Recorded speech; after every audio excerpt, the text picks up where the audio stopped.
and our presenter, Beth Sabo Novick. If you're having any technical problems, please email me at jmcpherson. Again, I'm sorry, my name is Josie McPherson, but please email me at jmcpherson, JMCPHERSON @NYSCASA.org. And now I'll just turn it over to Beth because we're really excited and we want to get started. Thank you, Josie, and thank you for inviting me here. I'm really excited about today, and I just really want to say that I'm very glad that each and every one of you is here right now. And my goal is that you take away practices from this workshop and concepts that are really helpful to you. So I want to encourage you to, well, first of all, I encourage you to have a pen and paper around, or a way to take notes. If you're the kind of person who takes notes on your phone, that's obviously fine too. But I want to encourage you to jot down things that are interesting or things that speak to you. And there may be things I say that don't speak to you. There may be techniques I give or things we do that you're just like, yeah, I'm not going to do that.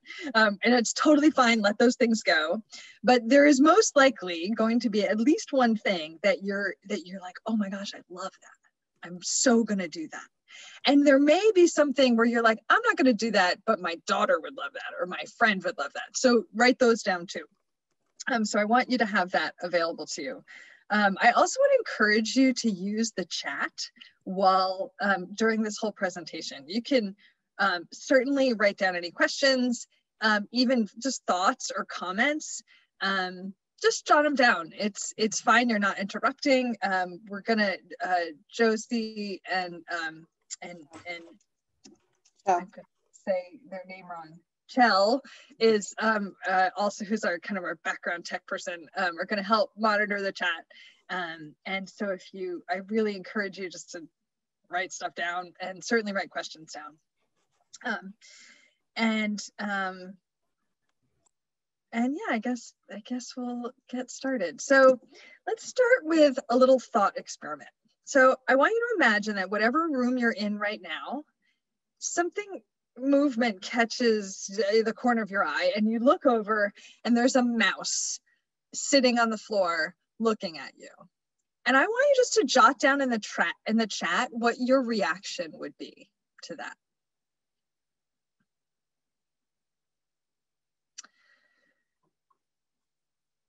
Run, right? So somebody's like, run. Somebody else would scream. Somebody would be like, oh, hello, little mouse. Ew. How did my cats let you in? Scream, jump, jump on the chair. Like, you might be surprised, but pleased. Rosemary said, Rosemary said, I just got over a mouse infestation. I'd be devastated. Emily says, smile, hi, little mouse. Sarah says, oh, it's so cute.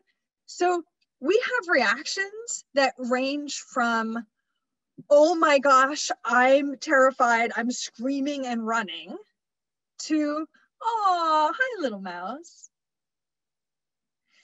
So if so many of us can have different reactions to the same stimuli, is stress actually caused by the stimuli? Like, is it really the mouse that stressed you out? So it's whatever your emotional reaction to the mouse was, just for a second, use just your logical brain. Is that mouse actually likely to hurt you? I mean, is it truly dangerous? No.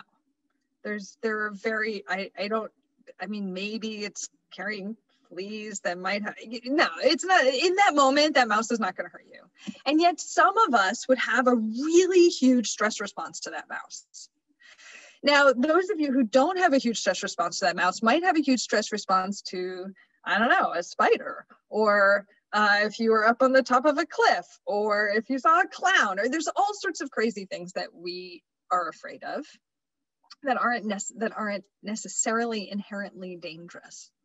And yet, oh, a snake. Yeah. So, right. Snakes are, a lot of people have that. I love snakes. They're like my favorite animal. I'm kind of the like, oh, cool, a snake. But obviously I don't think I'm in the majority.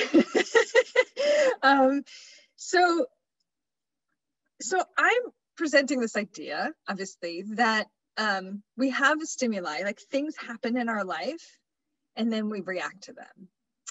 And sometimes we react in ways that aren't necessarily logical. And if you're afraid of mice or snakes or whatever, and you see that thing, you have an experience with that thing, you have a nervous system response to that. And that is a sympathetic nervous system response. So we have these two different nervous systems. We have the sympathetic nervous system and the parasympathetic nervous system. So bear with me. If this stuff is boring with you, it'll be over soon. If it's interesting, great. So we have the sympathetic nervous system, which is a whole series of things that happen. So it's really created for when we're actually in danger. And the classic example is that you're being chased by a lion. So, you're in the tundra, I don't know, and there's a lion and it starts chasing you and you have a stress response. Your sympathetic nervous system, that stimuli, that information goes into your brain, to your amygdala, and it has a reaction that says, my life is in danger, and all sorts of things happen. So blood flows away from your digestive organs and your sexual organs, because now is no time for any of that. And it flows to your big muscles so that you can run or you can fight. Your whole hormonal balance shifts. It actually puts out a lot of insulin into the blood so that you have more energy available to your cells. So you produce a ton of insulin. It changes the brain and the thought processes in the brain. All sorts of things happen. And hey, let me share my screen. I have a slide. Hold on. So we have this, all these things change when our sympathetic nervous system gets triggered. And that's great when we're running from a lion. It's very helpful. It's, perhaps not as great if it's just a mouse. But even if it's just a mouse, the mouse is over, you catch the mouse leaves, you calm down, you go back to your calm little life. And that calm nervous system is called the parasympathetic nervous system. So your heart rate slows down, your breathing gets fuller, blood flows back to your digestive organs, back to your sexual organs, your whole hormonal cocktail shifts again. And it doesn't take as much energy to be in the parasympathetic nervous system. So this is all well and good. But what happens is that so many of us just hang out in the sympathetic nervous system all the time. And everywhere we look, our nervous system is feeling danger, like we're not safe. And this can happen from trauma. And, not necessarily appropriately so. Sometimes, it makes sense that if you did get attacked by a lion, if you found yourself back in the same area where the lion was, you might be, you're on hyper alert. And because all these systems are created, we're always trying to keep ourselves safe. And but the problem is when we constantly stay in the sympathetic nervous system, it's very taxing on us. And that's chronic stress. So chronic stress can cause, it kind of is anxiety, depression, digestive problems, right? Because your blood isn't flowing to your digestive organs, so you don't digest well. Heart disease, sleep problems. Obviously, when you're really stressed, it's very hard. Your hormonal cocktail isn't conducive to sleep. Memory, concentration impairment, increased inflammation in the body. This is actually a biggie. you remember years ago when they kind of discovered this role of inflammation that was causing that chronic inflammation in the body causes cancer, and it causes heart disease, and it causes all these things that kill us.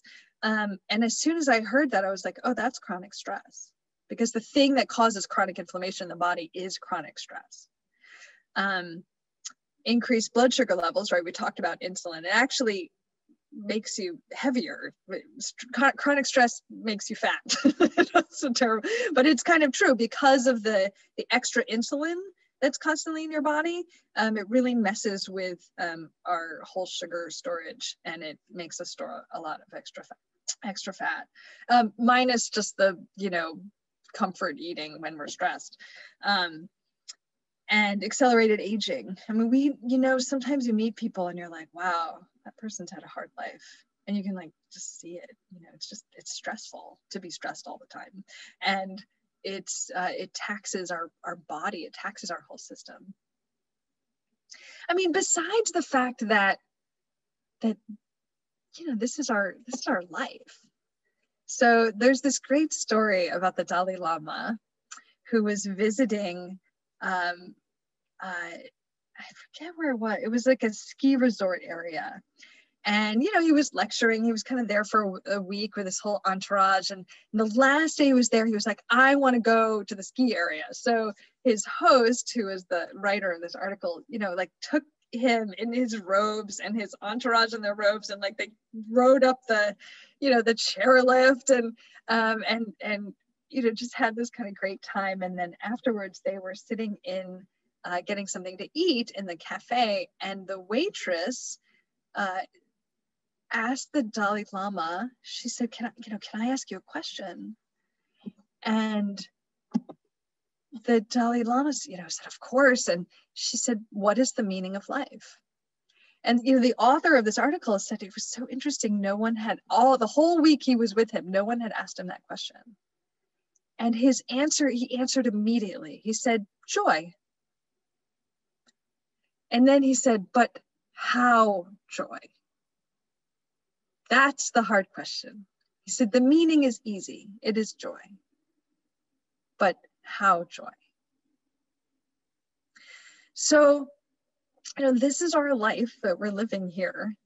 And it can be really joyful. There's amazing things in our life right now. Now, I'm also just acknowledging that obviously there's a lot of stressful things going on right now. We're in a pandemic. We have political uncertainty, to put it really mildly. There's a lot of stress around what's going on politically and socially in our country and the world. I don't need to I'm not going to dwell on all the stressful things. I think we all know them. We all know them. And then obviously there's our personal stuff and our personal work, and it's a lot. So how joy? And I'm actually going to address some of the ways that we can answer that question and create practices that can increase our joy and decrease our stress and fear. So just to start with a really quick practice, we talked about the lion or the mouse. And one practice is to actually ask yourself a question when you get triggered, when something happens, and you're like, and you're very upset. You can actually ask yourself the question, is this the lion or a mouse? Is this really dangerous? Or is this just a learned, was my mother always scared of mice and therefore I learned that mice are dangerous, but they're really not. There's a lot of reactions that we have that we don't have to have such strong reactions to. And one way to do that is to be aware that we're having a strong reaction to something that's not dangerous. So one question is it a lion or a mouse? And we're going to talk more about perspective and how to play with our perspective in a little bit. But I just wanted to give you one quick little technique and you can ask that to someone else too. Sometimes, my 16-year-old the other day, he was really upset and he was trying to take a test, and the the technology wasn't working for him, but he knew the answers, but he was like, I didn't do well, but I knew everything, and it was very frustrating. He was really upset. And you know, you can ask him, he gets annoyed when I use my techniques on him, but it's just because he's my son, but your kid won't know it yet. And so you can ask, you can be like, look, is this a lion or a mouse? Like, is this really important? Is this really going to affect your grade, and how much? And you know, it's a good question. Like, is this worth being this? Is this a real actual problem? Should we talk to the teacher, or is it not that important? So it's a good question. We get better at what we practice. We get better at what we practice. When you practice piano, you get better at it. When you practice your golf swing, you get better at it. When you practice sitting on the couch eating potato chips, you get really good at it. When you practice exercising, you get better at it. When you practice thinking really negatively, you get better at it. When you practice being stressed and anxious, you get better at it. When you practice being calmer, you get better at it. When you practice thinking positively, you get better at it. When you start a new practice, you're not going to be great at it right away. And it'll may be awkward, it may be hard, just like starting a new piano piece or starting a new sport. To think that it's just gonna be great right away is perhaps not realistic. So as you start to put new things in practice, just be really compassionate and aware that you're going to get better at it, and that's great. And you don't have to be great at it, and you may never be great at it. That's fine too. So, but you will get better at it. So that's a fundamental, the name of my, I didn't really introduce myself. So I'm Beth, you knew that part. So I've been a massage therapist for 20 years. I also teach these workshops, and I've taught them all over the country to some big organizations like Siemens and Carbon Black and things like that. And also locally, I live in Saratoga Springs, New York. And I'm also a trained hypnotist, and I do NLP, which is neuro-linguistic programming. And I'm also an intuitive. And so I do coaching work. I mostly use the hypnosis and NLP and intuitiveness for one-on-one coaching and some group workshops and things like that.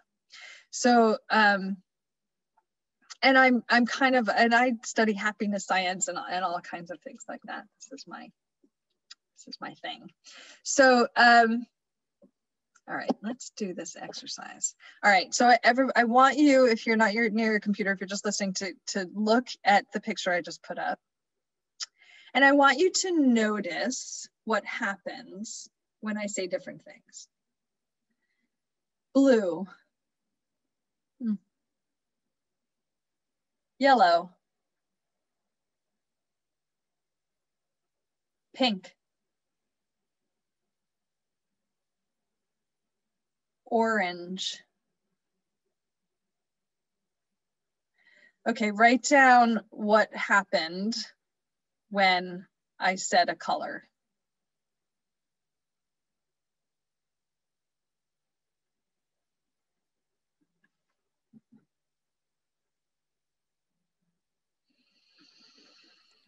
Beth, did you want that in the chat? Yeah, it's in the chat. Okay. So yeah, you looked for your eyes went to that color, says Nicole. Jennifer said those, looked for those colors popped out. You looked at that color. So what happened to the other colors when I said a color? I mean, you were just looking at blue, and then we went to yellow. When you looked at yellow, what happened to blue? You don't have to answer, I know, right? You zoned them out. You didn't notice them anymore. They were less present. They were less conscious. So we do this all the time. We are constantly noticing the things that we're looking for. I'm going to say that again. We notice the things that we are looking for. When we spend our lives looking for what's wrong, guess what you notice? When we have a practice of looking for what's good, when we have a practice of looking for what's beautiful, what do we see? We see what's good. We're much more likely to notice the things that we're looking for.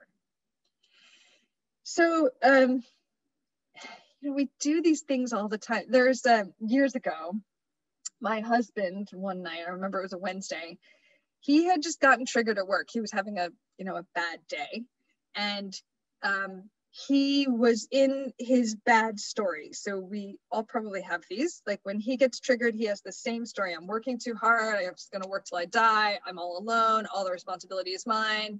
I'm stuck. He kind of has this story that he goes to. I'm trapped. My life's terrible. I don't have enough money. I have too much to do. And so one night he was in that story and he was telling me, he always told me like it was the first time I ever heard it, but whatever, it was fine. He's great. I love him. And he was just like, he was kind of in this story. And I said, look, honey, I hear you, but I just want to remind you that 1 week ago, we were out on date night, as my kids were still little, and you were telling me how happy you were and how great your life was and how much you like your job and how much you love me and how you never really thought you'd be this happy in your life. And I just want to point out that nothing's actually changed in this week. You still make the same amount of money and you still have the same to-do list and the same responsibilities, and nothing's changed. And he paused and he said, I remember that. And then he said, but how do I know that last week I was wrong, or that last week I was right and this week I'm wrong? And I said, you don't. They're both right and they're both wrong. But if you can have the same experience, the same stimuli, and have completely different beliefs and reactions to them, which one do you like better? Which one do you like better? And it was, we do this all the time, right? We know this with eyewitness accounts being totally different. There's 10 different people in the room and they all notice different things, that we see the world differently. So this is very cool to know because we can actually change what we're looking for. But how, right? How joy? So I'm going to teach you one of my favorite techniques of how to change what we're looking for. And it is based on question asking. So, excuse me. So they did a study that I read about. This little study was done and it just clicked with me. And the study was they took like 50 people and they had them write, I'm going to mess this up. They had them write, can I? Is that right? Oh boy, I'm going to mess it up. They essentially had them write a statement like I will 10 times or 20 times. And then they had another group of people write a question form like can I 20 times. And then they asked them a whole bunch of questions like, how much are you going to exercise this week? And all these sort of motivated questions. And what they found, the results of this study was that questions are inherently more motivating than statements. And I heard this and it really resonated. I was like, there's something to that. And so I started playing with it. And here, I'm going to ask you a question. And I just want you to notice what you think and how it feels in your body when I say this following statement. So get ready and just notice what happens. You will make $400 in cash in the next 3 hours. So you can just notice, or you can write in the chat kind of what went through your head and what it felt like in your body when I said that. Just notice. And then, okay, yeah, that would be nice. Pressure, right? Like skeptical, like, really, you think? Yeah, not possible. Okay, so just kind of like, yeah, hesitant, kind of, there's static in it. It's just like, all right, so now I want you to kind of erase that thought. Think about, I don't know, what did you have for breakfast? Okay, forget, I don't care. So I'm going to say something else. And I again want you to notice what happens in your mind and what happens in your body when I say the following. How could you make $400 in cash in the next 3 hours? So was that a different experience? You can again write in the chat how you reacted to that, what happened when I asked that in a question form. Yeah, you thought about possibilities. So Sarah says, all of a sudden, I thought it was possible.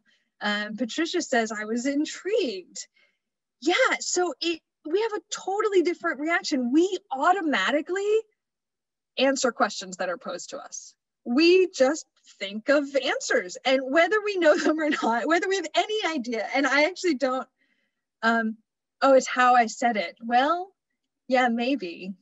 Angela, yeah, it might be how I said it, but it's still, I think we still have, your body felt more open. Yeah, that's great. Thank you, Bonnie. That, like, it feels really different in your body when you kind of shut off to possibilities, or when you open, when you're curious to possibilities. It feels totally different. So, so we can use this. This is incredibly powerful stuff. It totally changes our perspective and what it can be. So I started to really play with this technique, and I used to, I would, sometimes when I was doing a lot of massage, I would like wake up in the morning and look at my calendar and be like, oh no, I overbooked myself. I have 5 clients in a row. I don't even have time for lunch. What was I thinking?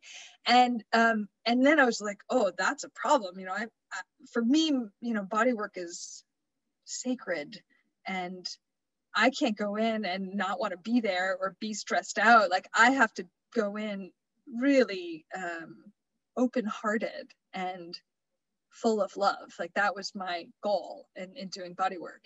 And if I was all stressed out about my day, that wasn't going to work. So I had this moment where I was feeling something and thinking something, and I wanted to feel differently. So I pull out the question technique, and I asked myself the question, how can I get through my day, have a really good day, and still have energy at the end of it? Just asked it as a question. And my body, in that way that Bonnie says her body felt more open, my body, instead of being tense, actually opened up. And I did get an answer. Sometimes when you use this, you actually get an answer, and sometimes you don't. The answer I got was, surprise, surprise, relax. Oh, right. If I'm relaxed, I expend less energy, and I have a lot more energy at the end of the day. How about that? Or, you know, I would sometimes get an image, like, you just, or even if you don't know the answer, you're looking for the answer, right? Because just like the crayon thing, you see what you tend to find what you're looking for. Energy flows where attention goes. So if the question is up, like, how can I have a great day today? It's like we put that question in our subconscious, it's forward. So we're looking for the answer to that. And the answer might come. Now, just a word of warning about this technique. Sometimes we can ask too big a question. So I get my poor husband, I tell stories about him all the time. This was also years ago. He like came home from work and he was just in a bad mood. You know, again, he just had a bad day. He was like, ugh.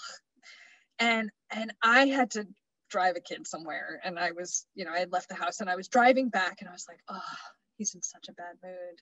Tonight's going to be awful. And I was like, ooh, I can use my technique, because I'm like a technique, you know, nerd. So I was like, okay.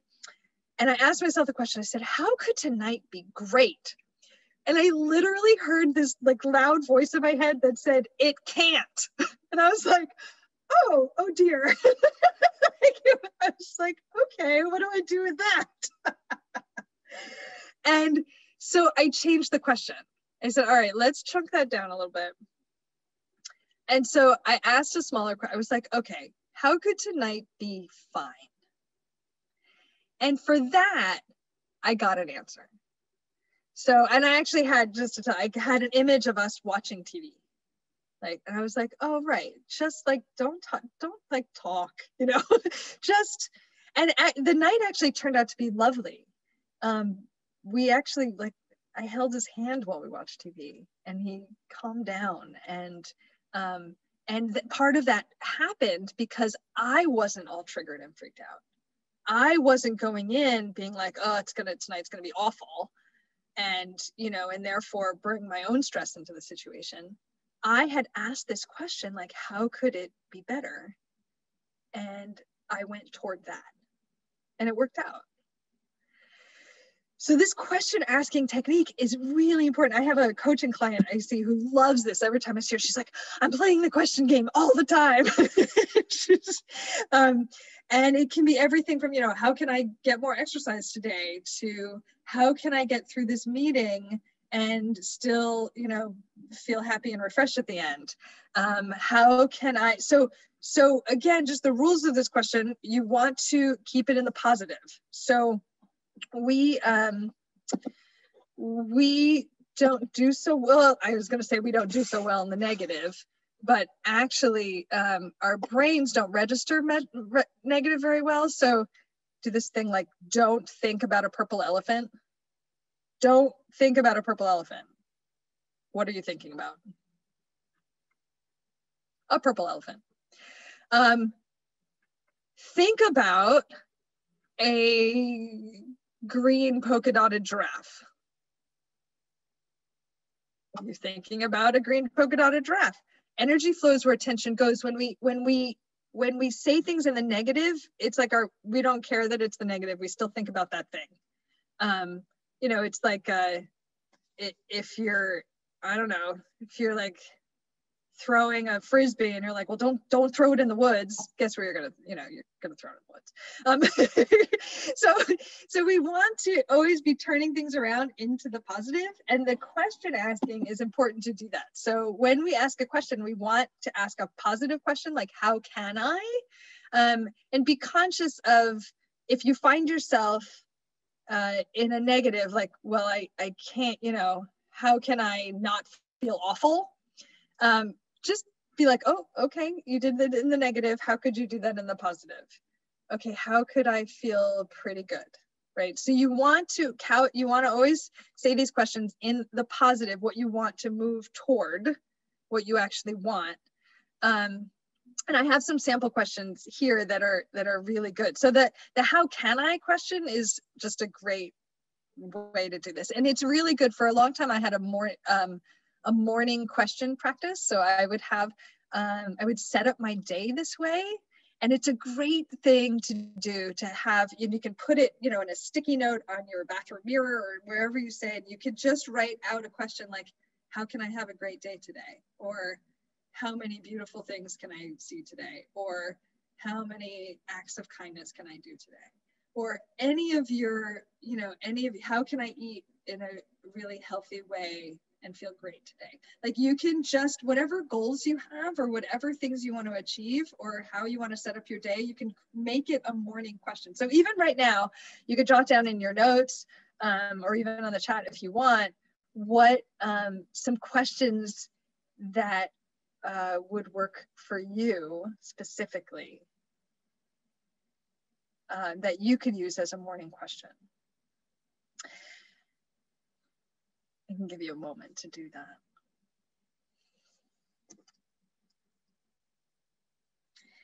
So yeah, you could take a goal and turn it into a question. You could do what I do if you're feeling negative about something specific and you want to feel better about it, turn it into a question about how you can feel better about it. Other, you know, like how can I feel okay about this? And then there are other just interesting questions like, what would my best self do? You know, this is something to ask if you're trying to make a decision, or if you have a conundrum, or if you're upset about something and you're feeling reactionary, you might ask that question. What would my best self do? What would my wise self do? Where is the beautiful I put down? That's actually, this is a practice that I do in my marriage, in my relationship. And even with my parents sometimes, is to, again, look at perspective and look for the good. So, you know, my husband and I are both aging, and every once in a while I look at him and I'm just like, oh, he kind of looks like a, you know, boy, he's really balding, or, you know, he's kind of like, you kind of notice that little like, oh, I don't know, you know, his belly's getting big there, you know, or so you kind of notice those things, right? Because they're happening to all of us. I mean, you know, our hair's graying, like, but that's not actually what I want to see when I look at him. So I can ask that question of like, well, where's the beautiful? Like, what's the beautiful? And I can be like, oh, those eyes are the same, man. I love those eyes. Or, oh, when he smiles, that big smile, you know, or just whatever, like that I can look for the beautiful. And not just physically, obviously, but also emotionally. And sometimes I do this with my parents. Our parents can be so triggering sometimes. But there are parents, and often there is also good. So to create a practice where you look for the good in the relationship or in each other, or work, or, you know, or there might be someone that you work with that can sometimes drive you crazy, but I suspect that there is also something good about them. And you can use a question to help you look for that good. So was that helpful? Are there any questions about questions? Was that helpful? Did you guys like that? Yes. Okay, good. I got a yes. Okay, good. All right. Very helpful. Thanks. Great. Okay. All right. I just want to make sure that there are at least some of you who are getting something out of this so far. Okay, good. So let's see. All right. So I would be remiss in talking about how to have a happier, less stressful life. Good. Oh, Shell says that their therapist has been doing that. Yeah, it's interesting. I know I'm showing you some of the inner workings of us in the therapeutic world, our tricks. No, it's good. You should know all the tricks so you can use them and help each other. That's great. So gratefulness. There's been too many studies on this to let it go, and it really does work. And it's actually about what you're looking for. So an example of a gratefulness practice is before you go to sleep at night, you write down, or you say aloud. I have friends who say it aloud to each other before they go to sleep.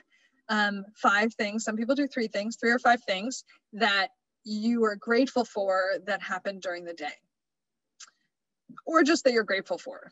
But the next night you have to say different things. So you can't say the same things every night.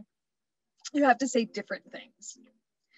So what happens when you so the studies are really clear that people who create this as a practice, who do it every night, get happier. So what they've found is that we actually, each of us have kind of a happiness place that we tend to be. So I was kind of born with a lot of happy genes. I tend to be a happy person. I just always have been. It's just my set point is pretty happy, which is nice. And then I also have I work at it also. It's a practice. I practice being happy and I get better at it. But, you know, other people have different my husband actually has, you know, he just has a lower set point. It's kind of genetic. His whole family, you know, they tend a little toward depression. Like it's different. He's gotten better. He's worked at it too, obviously. But this gratefulness practice elevates people's set point. It literally just makes people happier all day. And my theory of why is in this, that we find what we're looking for. So if you know that tonight you have to write down 5 things that you're grateful for, you're going to take note during the day of those things. You're going to look for them. And we find what we look for. we notice what we're looking for. So when you're looking for things to be grateful for, guess what you find? Things to be grateful for. So this is a practice that works, and it's easy, and it doesn't take long. There's a practice I did once where you just sit down once and you write down, I think it was 100. I think you write down 100 things you're grateful for. And 100's a lot of things. So you kind of get like, eventually you're like bunny rabbits and air to breathe. And you're sort of like, oh, what else can I be thankful for? But it feels so good at the end of it. Like after you sit down and it takes a while, you're just like, you feel great. I highly recommend, if you need a perk or if you're leading a workshop, you might be like, okay, for the next 5 minutes, just write down just write down everything you can that you're grateful for. I could make you do that right now, but I'm actually not going to force you. No. But it's a great thing, and it's fun maybe to get a group together virtually, to be like, hey, let's do this thing. And then you could read them too, which it's really fun to hear what other people are grateful for and where you match up. So a gratefulness practice is another really helpful thing. Oh, good. So I would be remiss, especially with you guys, to not talk about the effect of trauma on chronic stress. When I know that you all know a lot about trauma and work with trauma all the time. It's your work. And I also know that a lot of people who work with trauma all the time have had trauma. I just want to say that dealing with that past trauma can be really helpful in terms of our stress levels of our everyday. And I know you guys know this, but I really want to tell you that there are some really, really good techniques that help tremendously with disengaging that past trauma from your current life. So EMDR, hypnosis, NLP, emotional freedom technique, which is a tapping technique. That's what this guy is doing. They can work very quickly at releasing some of the tight hold that past trauma has on you. So I just want to encourage you, somebody. Yeah. Could you share a little bit more about what EMDR is? Sure. So I actually don't do, EMDR is the one thing I don't do that's on this list. So EMDR is usually done by therapists, of which I am not actually, I'm not a therapist. I just play one on TV. I do, therapeutic work, but I'm not a therapist. And EMDR is usually done by therapists, and it's actually it's a bilateral eye movement technique, or sometimes you can do it with your body, where you essentially re-engage with trauma. You'll talk about your trauma while moving your eyes from left to right. So what happens with trauma is it literally is in like one place it's stuck. So trauma is stuck. And it's in one place in the brain. And what happens when we do bilateral eye movement, so movements going from the left side to the right side, and you could do this tapping too. So one technique of calming yourself down is crossing your arms, and you can do this on your lap if you want to do it under a table or something. People don't even have to know what you're doing. You just tap, tap, tap, tap. And literally what happens is it goes like left brain, right brain, left brain, right brain. And it breaks up the hold that trauma has. So it just, okay, obviously I don't really understand it. As I'm talking, I'm just like, not, but there's, it's about going from right brain to left brain to right brain to left brain. It breaks up the kind of grip that it has. So it's similar. So EFT, emotional freedom technique, also does that similarly. So it actually will kind of break up the energetic physical hold, because look, stress is physical, trauma is physical, it's held in the body. I mean, if you think, like, you can write in the chat right now how you know when you're stressed. Like, how do you know when you're stressed? What are the symptoms? What happens to you?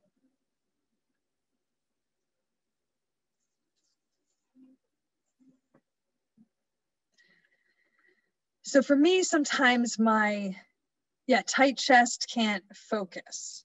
Sometimes for me, like I'm one of those people, like, I can't eat. My stomach kind of tightens up. Yeah, tight stomach, says Lauren, but that happens to me too. Headaches, digestive issues, right? Your heart beats fast, your head hurts, your eyes hurt. That's interesting, yeah.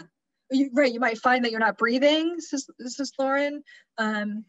Bonnie will say, right, she feels tight in the shoulders, might be holding her breath. So these are physical symptoms, most of them. Anxiety, there can also be loopy thoughts that happen, right? So it can be, obviously it can affect our thoughts. Jaw clenching, oh yeah, jaw, that's a really good one. I mean, it's not like a good one, but yeah, that's huge. Jaw clenching, eyes hurt, headache, shoulders tight, muscles tight, stomach hurts. And we learned through the sympathetic, parasympathetic stuff, maybe why some of this is, right? Like our stomach might hurt because we have no like all of a sudden we can't digest our food. Or we actually will hold, sometimes we kind of stuff trauma under the diaphragm and like we push it down into the belly and it sort of like just stays there, and we don't have to deal with it, but it causes problems down there. So these are physical things. This is a physical thing. And I will tell you that one way to change stress is to change what our body is doing. Because the body mind, it's not separate, it's the same. It's one thing, we're one thing. And actually, if your body is totally relaxed, if your jaw is relaxed and your muscles are relaxed and you're breathing deeply, you're not stressed. Then you're in the parasympathetic. And actually, one technique is that I'll when I'm seeing someone one-on-one is actually to, what I'm looking for is to, by the end of the session, get them to talk about the thing that's stressing them out and see that their body is completely relaxed. And if you can do that, then it's a done deal. It's over. You're not stressed. It's not stressful. It's magic. So, another technique, I'll give you a technique right now. And actually the jaw, it's very hard. When you can really relax the jaw, your shoulders relax, your neck relaxes, it's really like everything. The jaw is like a, what is called a stone. What are the stones that hold everything together? Somebody help me out. You know what I'm talking about? Those cornerstones, or it's like the thing at the top. Anyway, so just imagine, do you guys know the those marionettes where their jaws are kind of detached? So I just want you to imagine that you are one of those marionettes, and just imagine your jaw just like unhinging and dropping down toward your feet, like. And you may take a breath, and with each breath, you could just allow your jaw to. And you may notice as you do that your eyes also relax and your shoulders also relax. And you also relax. So that's a really good image to practice, is as a way to practice relaxing your jaw, like, whoa. And you also may imagine unwinding it. So sometimes it's like it's wound up. You can imagine like literally unscrewing your jaw, like, and that might be helpful. So, you know, relaxing your shoulders, learning how to relax your body is an incredible tool for stress, because it's a nervous system issue, right? Stress is a nervous system issue. So any way that you can affect the, oh yeah, yawn, thank you. Thank you, Bonnie. Activating a yawn is great. Yeah, because we're like, one, we're breathing, and two, we're, you know, relaxing the jaw. So thank you. Learning how to relax your body is a very, very good skill. And I'll tell you, it comes in layers. I mean, I was a dancer, like I'm a body person, you know, I was a body worker, I'm a body person. I study embodiment in terms of working with people, and it's hard, you know, even me, like every once in a while I'm like, oh, I'm tightening up my butt. Like how do, you know, I didn't even know that I was doing it, you know, so sometimes we will learn of it, you know, we're like an onion, we have layers. So somebody just, Angela just asked, what is NLP? So NLP it's kind of like I would call it like a light hypnosis kind of like a lot of hypnotists learn NLP, but it's not sort of like go into a deep trance stuff. It's really, it's actually a group of techniques that help rewire the brain. There's a lot of funky ones, but often it's just about like, okay, imagine yourself in a movie theater, and so it's a lot of just using imagination to shift our experience with our trauma. So I'll just give you a quick example. How are we doing with time? Oh, time is moving along. How about that?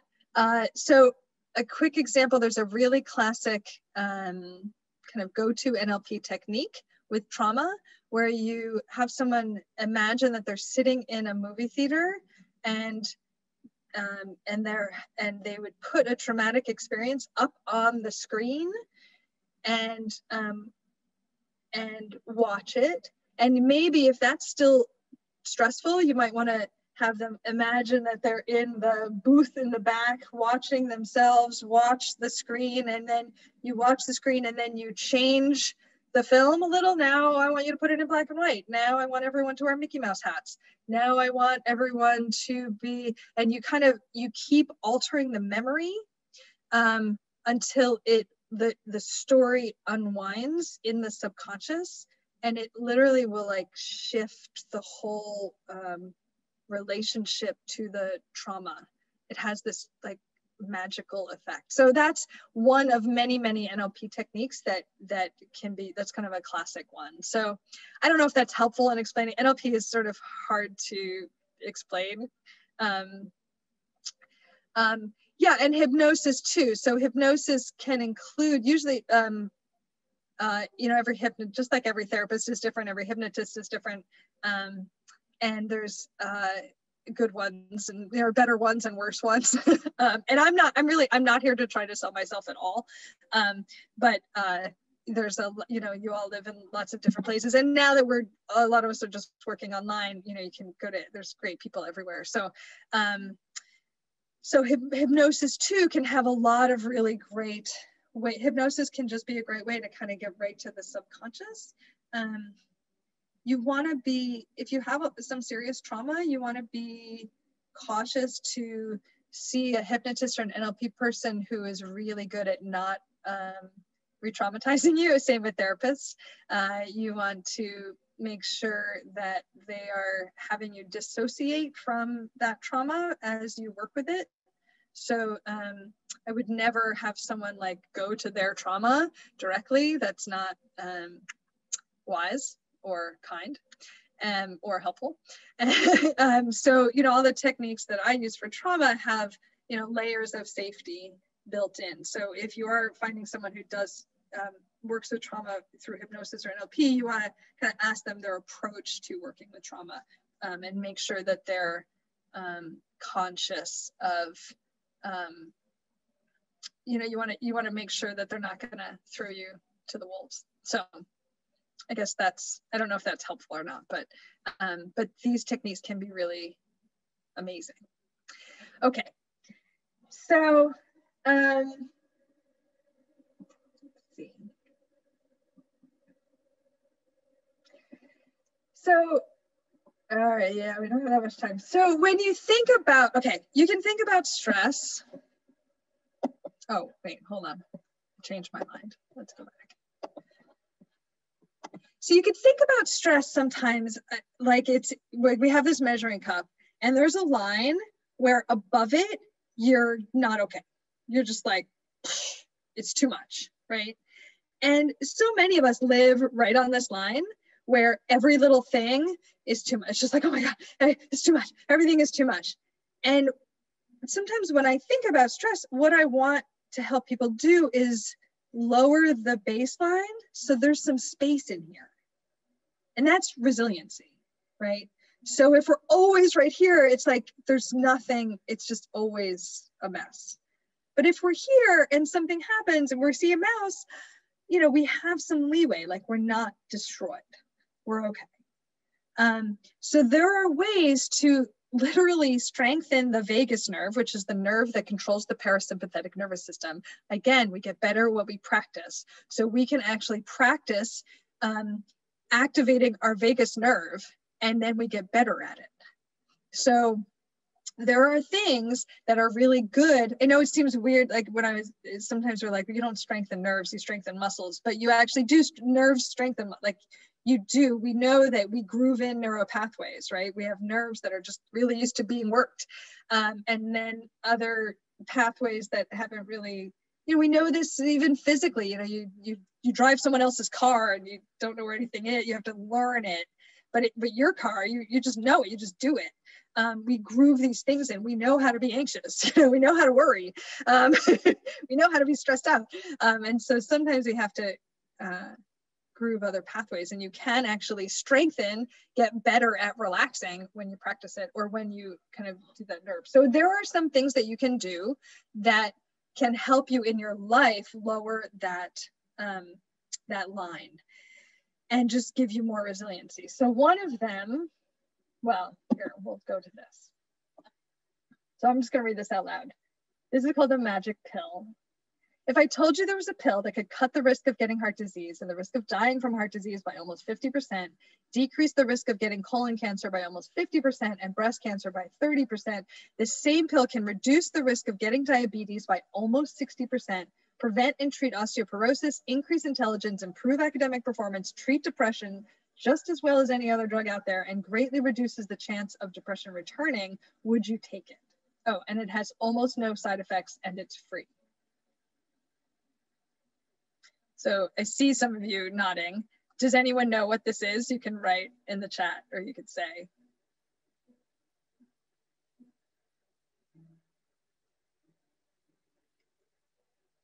Anyone? Meditation is a really good guess. But it's actually exercise. It's exercise. So I know exercise has a lot of stress around it, so because so many of us are like, oh, I should exercise. And here, let me just use this moment to give you another technique. Should is a terrible word. Should has all these implications of like somebody else telling you what you should be doing. And there's a therapist in New York who calls it shoulding on yourself, which I love. You know, stop shoulding on yourself or other people. And anytime, here's the trick with the word should, is anytime you hear yourself say the word should, either to yourself or to someone else, change it to the word could. So it totally, so if you're like, oh, I really should exercise more, turns into, I really could exercise more.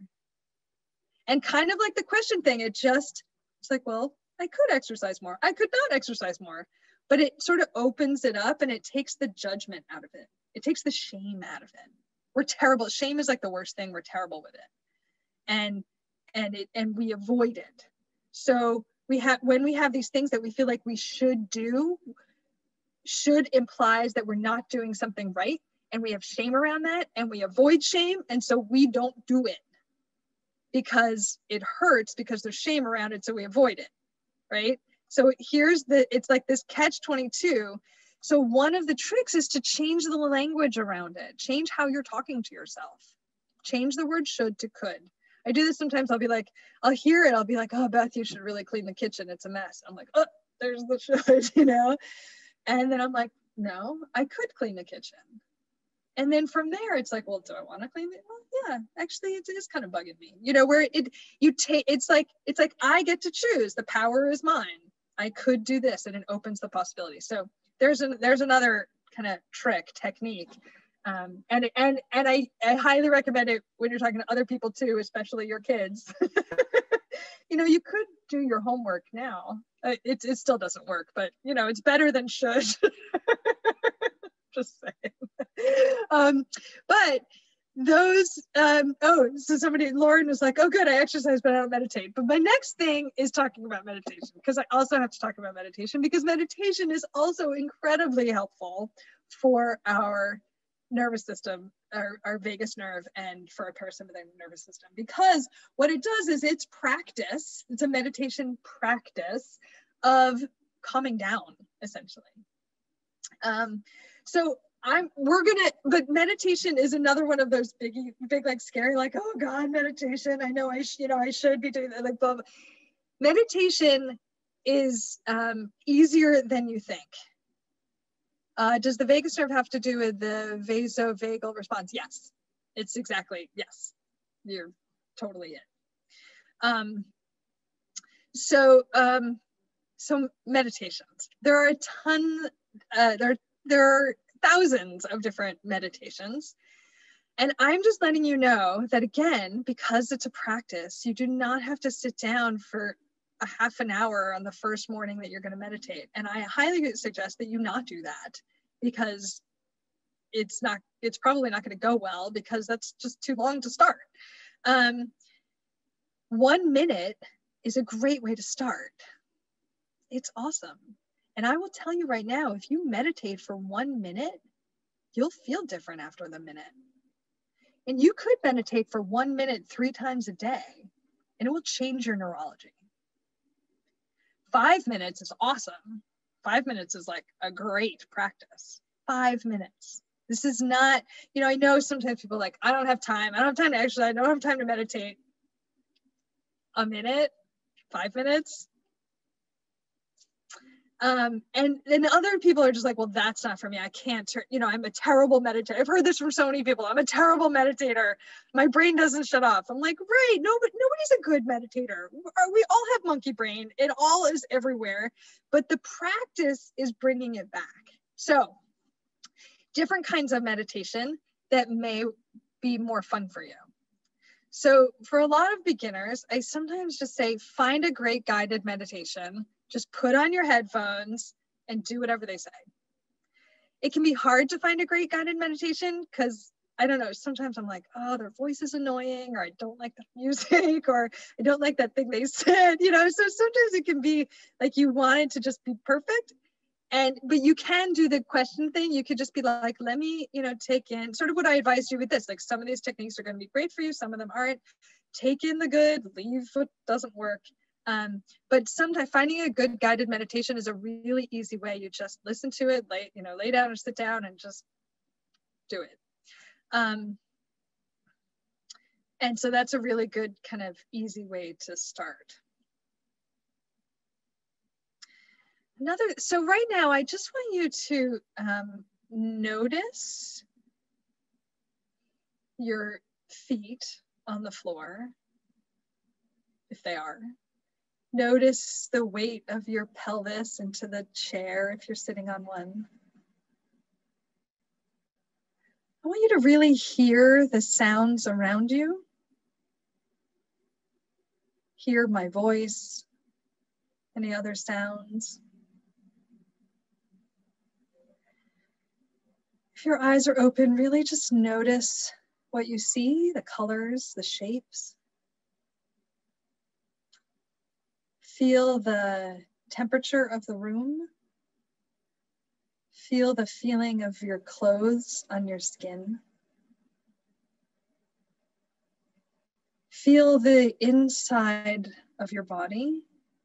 You could be aware of any tension or non-tension. become aware of your breath and how it feels going in or out.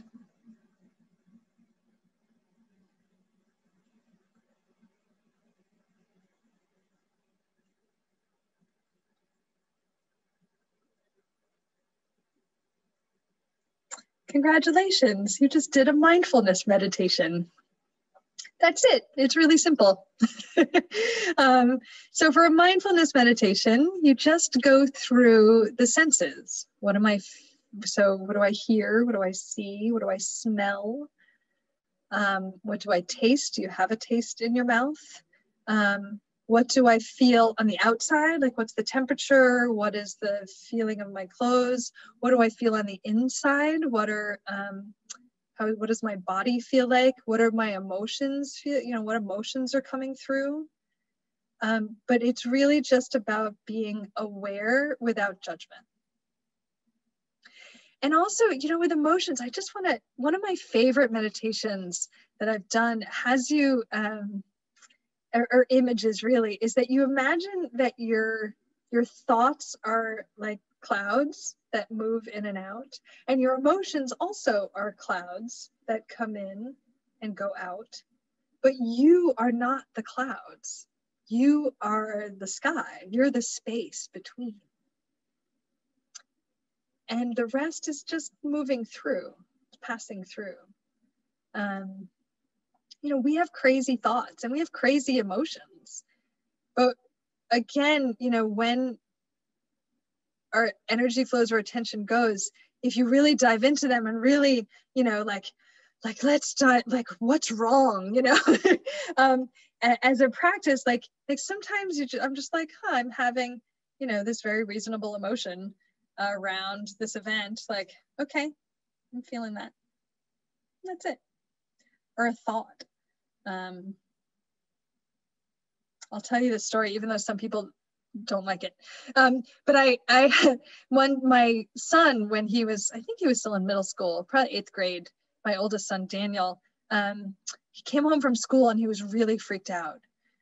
And he knocked on I was in between massages, I think, and he knocked on my door, which he never does. And he was like, Mom, when I was getting on the bus, I had a thought that I had a thought to kill myself. And I was like, well, that's a crazy thought. And he looked at me and I was like, yeah, we really have some crazy thoughts. I said, do you actually want to kill yourself? He was like, no. I said, yeah, I didn't think so.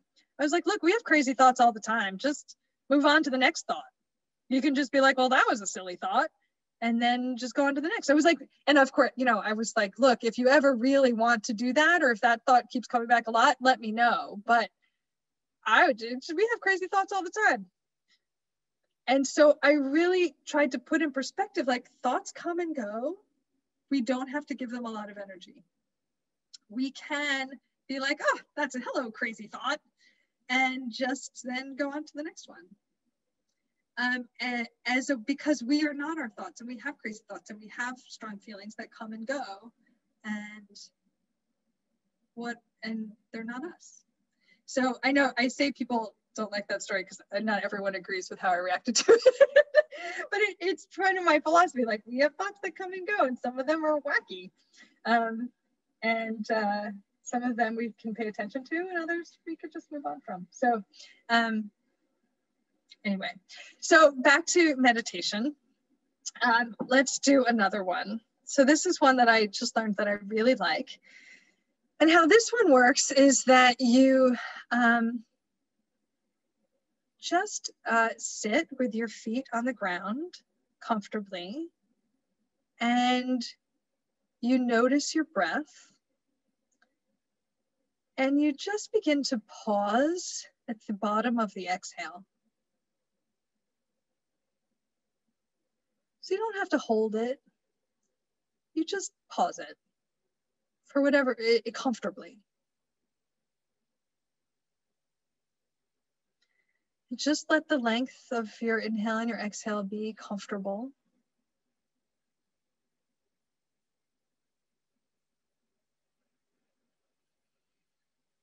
And you just, at the end of the exhale,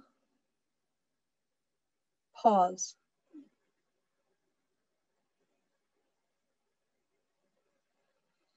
And then you allow the inhale to come back in. So a great meditation, you could set your alarm for 1 minute or 2 minutes or 5 minutes and just sit and pause your exhales. And I like this one because it's really comfortable and it's really relaxing. So when you think about breath, like the kind of energetic component of breath is that we take everything in, right? We breathe in. I mean, there's maybe a little filter in our nose, but pretty much we breathe everything in. And then immediately what our body does is it says, oh, this is the stuff I need. And this is the stuff I don't need. So everything I don't need, I'm going to let go of. I'm going to exhale and just let it go. Like, how cool if we could do that emotionally. Oh, let me take in all the information. Let me let go of everything I don't need, right? That's kind of the goal. Like, what do I need? What do I not need? When we read the news, right? Or the news, what do I need? What do I not need? And breath is the embodiment of that. And so actually breathing, it's all about the exhale. So any breath work that makes the exhale a little longer than the inhale is great. When you're having a panic attack, there are some times where people have panic attacks with that feeling that you can't breathe. Can't breathe. So what's actually happening is that they're only breathing in and they're not breathing out. They're not exhaling. So the key is to exhale. It's why you sometimes have people breathe into a paper bag, because in order to blow up the bag, you have to exhale. That's what it's about. It's about the exhale. And you just kind of learn how to let go of the breath. Deep exhales stimulate the vagus nerve, which makes you more relaxed. And people who, clients I have who really have PTSD, they actually can't take a deep breath. It doesn't feel safe, like they can't do it, which is fine. You start where you are, and you go from there. So we get better while we practice. But you can't go from someone who, just like a deep breath is it's too much. Now, I mean, this is a client, she can now take deep breaths, but it took some time. You have to work it. But this meditation of just paying attention to the end of the exhale is a really great natural way to get you better, to have you practice exhale. Boy, there's lots of others. Let me give you maybe one more. Oh, it's getting late. Let me give you one more meditation that I love. So I really love imagery. Imagery tends to work very well with the body. If it just is, it's like a magical tool. So I like to combine breath with imagery. So, okay, so if you imagine a beach, and maybe somebody was building a sandcastle, or there's some garbage on the beach, and then the tide is coming in, and the waves come, and they gather all that stuff, and they just pull it back into the depths of the ocean.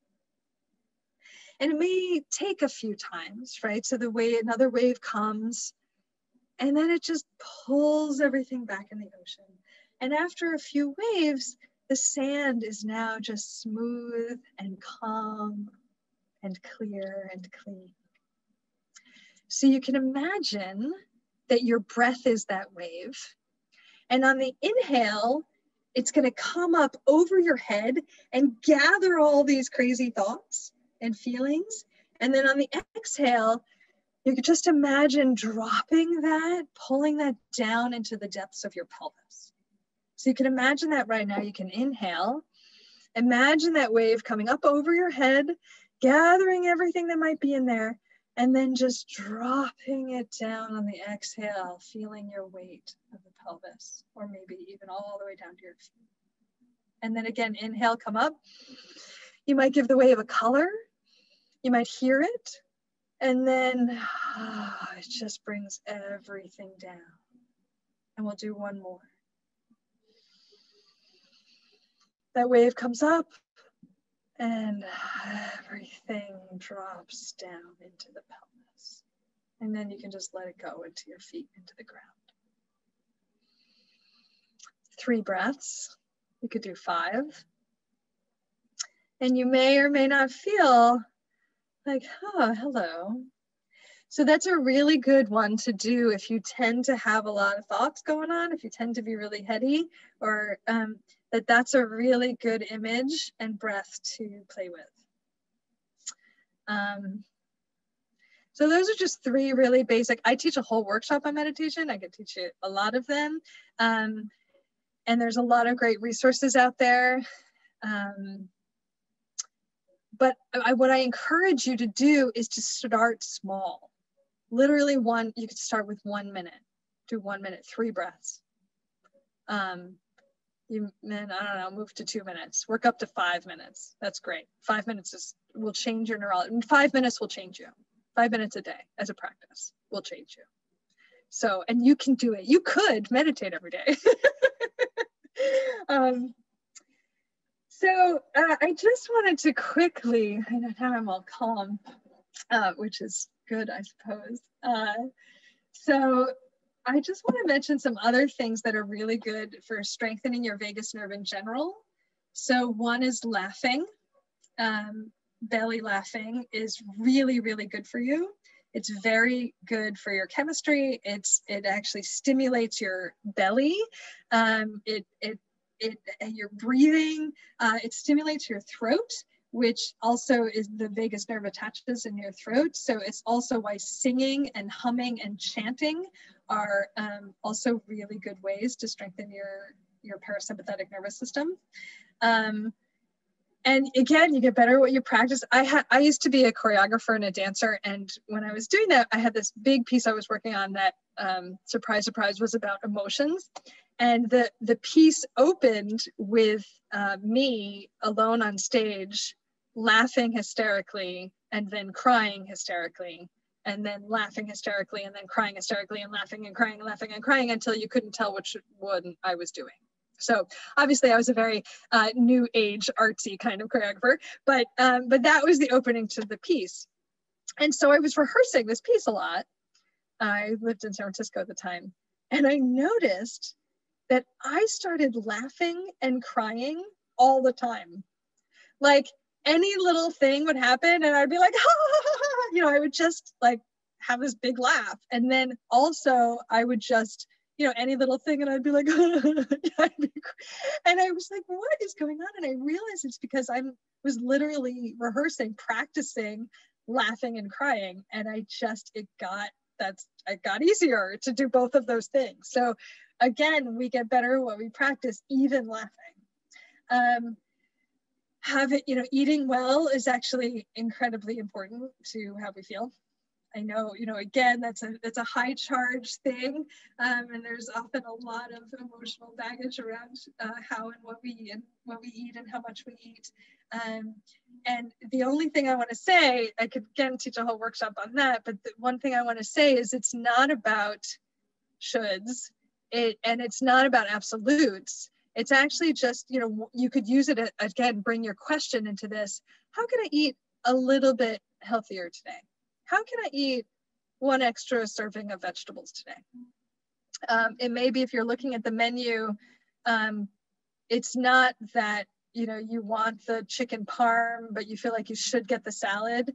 You don't have to you're like, well, what would be a little healthier than the chicken parm, but, would still make me feel happy. So you can, you could just be like, well, what's a little bit better than this? So we often get so stuck in the extremes and the ideals that we then don't do any of them because they're too far away. So again, like chunk it down, like, well, how can I eat a little bit healthier? And just go with that, because that's great.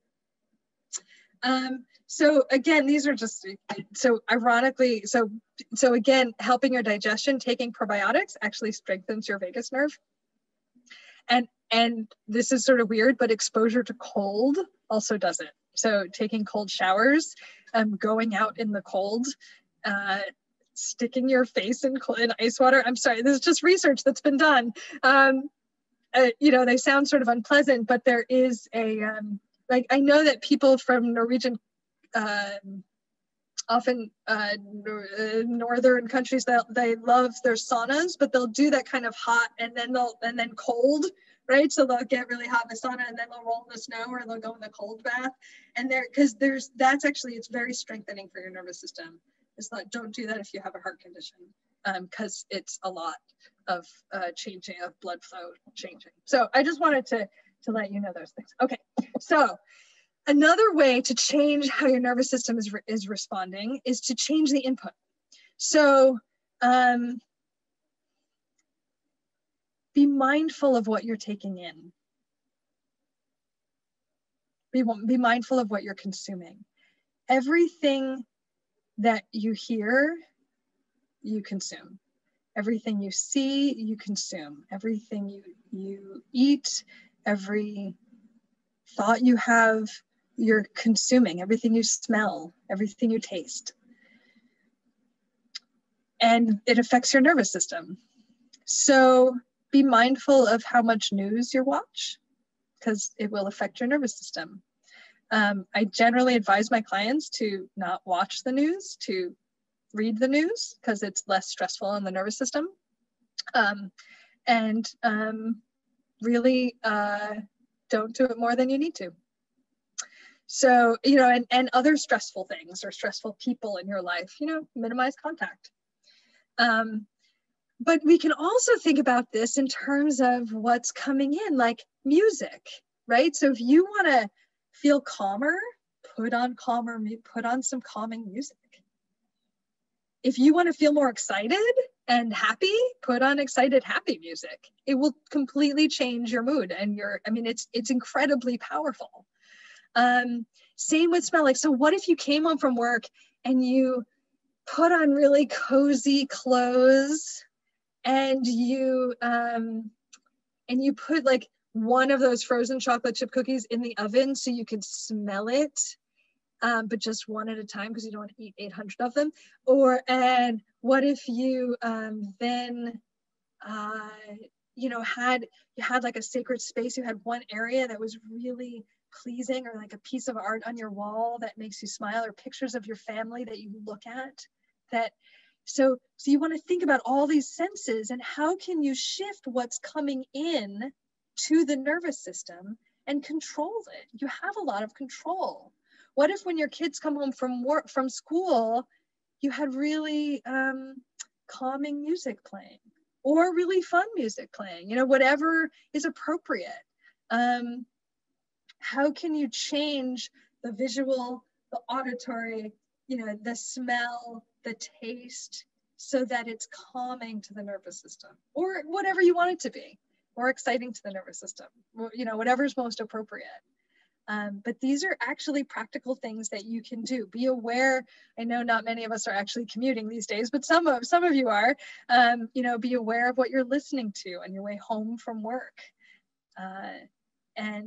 or on your way to work. You know, maybe on your way to work you want to be playing boppy music. Maybe on the way home you want it to be a little calmer. So just be conscious of what input you're putting in. We're so almost out of time. Okay, a couple more quick things I'm just going to throw at you. If you change your body, you change your mind. So what you do with your body will change how you feel. A hugely powerful thing is smiling. So this is my idea of how to create world peace, because when you smile, you actually get happier. So you actually really physically smiling, even fake smiling, makes you happier. It releases happy hormones. They did a study where they had people like bite on a handful like this, right? So they didn't even know that they were supposed to be smiling. They were just activating the muscles. They were just activating the muscles, and they reported that they were happier. So literally physically smiling makes you happier. And it is almost impossible to not smile back at someone who is smiling at you. So when you greet someone and you have a practice of smiling at them, they are almost surely to smile back at you, which will make both of you happier. And then when you're happier, you go and smile at more people, and then they're happier, and ta-da, we have world peace. So that's my theory. But you actually using smiling as a practice is a great practice. It's something I do with when my husband comes home. Often I work from home a lot, and so I'll be home when he comes home. When he comes home, I have a practice of smiling. I stop what I'm doing, I look at him and I smile. Hi, honey, welcome home. And I think about what I like, you know, what's beautiful, right? And I want to set the tone for home. I don't care if he had a bad day. He's home now. Things are going to be good, right? So I said it. I have a practice of smiling at him. Now, you don't want to be creepy, smiley person. You want to mean it, right? Like, you know what, like I had some feedback. One feedback I got once from a workshop, they were like, I tried that smiling thing and it was just too creepy. I couldn't. And I was like, okay, well, don't like fake smile at everybody. Or don't smile if things really aren't, you know, if it's not appropriate. But so you want to actually find the beautiful and smile at that. Like, you want to find, like, my belief is that we are all divine. Like, we are all, this is my own personal, you know, we are all holy.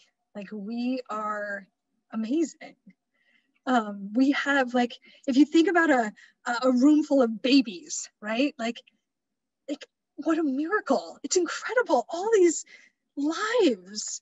And it doesn't matter what they do, and it doesn't matter what they're thinking, and it doesn't matter, they're not saying or doing anything, but they're amazing. And we are all still those babies. Like, we are miracles. So smile at that. Just smile, like, find the thing and smile.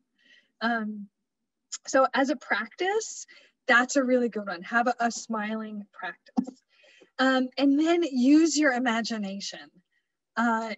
We imagine our life. Like, we look around. I mean, they've actually really studied kind of where things happen in the brain, and there's not much difference between actually doing something and imagining you're doing something. They are almost exactly the same. Our bodies can respond the same, and our minds do the same things happen. And you know this, right? You think about a really stressful thing and it's stressful. Your body changes. We get anxious. We think about something calm. We imagine our favorite places. This is another great little thing, is imagine, like, you know, being on that beach and, you know, the smells and what you're hearing, and really put yourself there, and it's going to shift your nervous system. So imagine your favorite place. Another really, I'm going to give you, like, I'm going to throw stuff at you because I'm out of time and I want to give you a little bit more. So I hope it's okay if you have to go. Of course, I understand. Imagine that there are 3 people behind you that love you completely and unconditionally.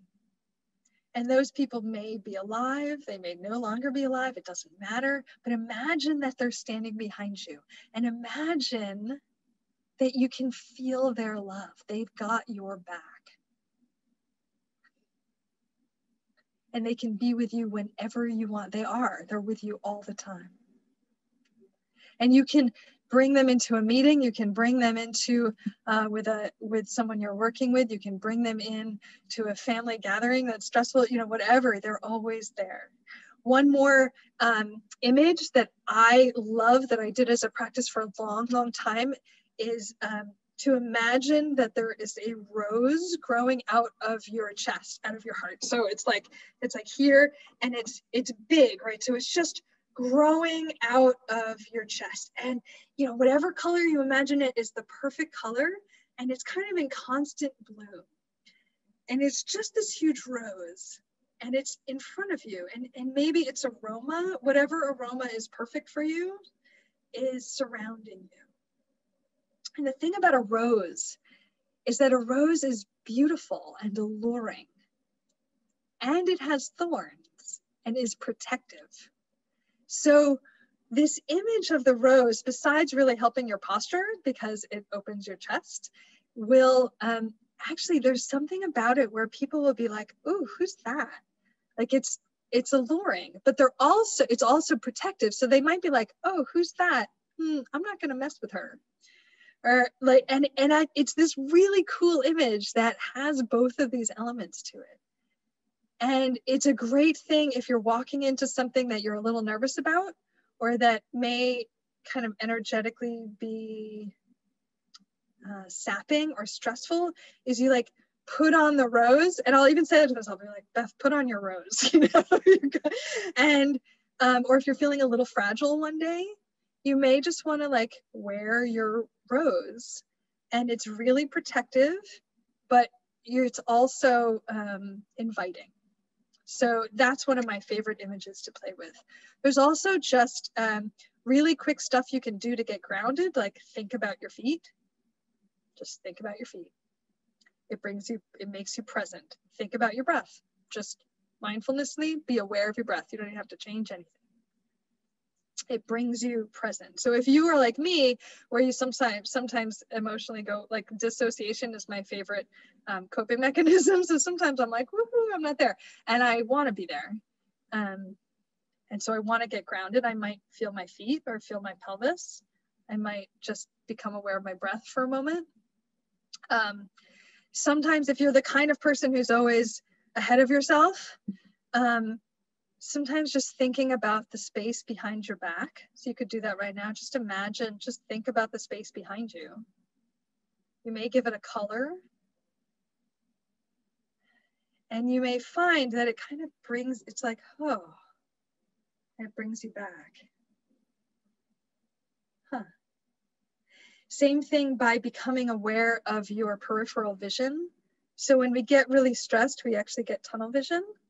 And so actually paying attention to our peripheral vision, right now you could even just notice how far out you could see, is actually very relaxing. Good.